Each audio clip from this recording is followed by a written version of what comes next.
So there's been a lot of buzz going around Twitter about Twitch's TOS rule enforcements, with some of it seeming to be disproportionately aimed at the VTuber community with the hip coverage rule and with chibi-style VTubers getting banned, even when they weren't actually streaming any suggestive content, meaning they should have been okay according to Twitch's TOS. And this isn't new. Lots of VTubers that use smaller chibi-style models have been accused of PDF baiting by people who are just essentially ill-informed.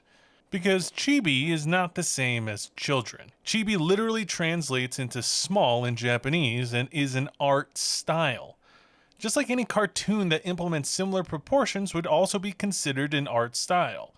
For example, Nigel freaking Thornberry has chibi-like proportions. Smashing!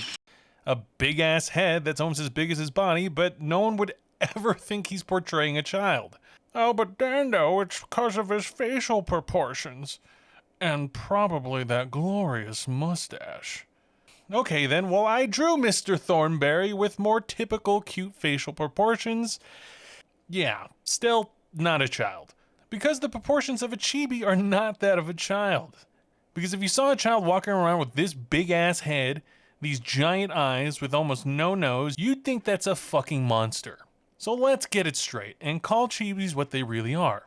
Little fucking monsters. Now don't get me wrong, I think it's actually good that Twitch doesn't want to have VTubers that are truly portraying themselves as children to make sexualized content. That's a no-brainer, that makes sense. But leaving this rule as vague as it is will cause a lot of people to have undeserved bans from the platform. So my solution is just put on this nose, so you'll just look like Nigel Thornberry and you'll never get banned. Oh, and cover your hips with one of these just in case too.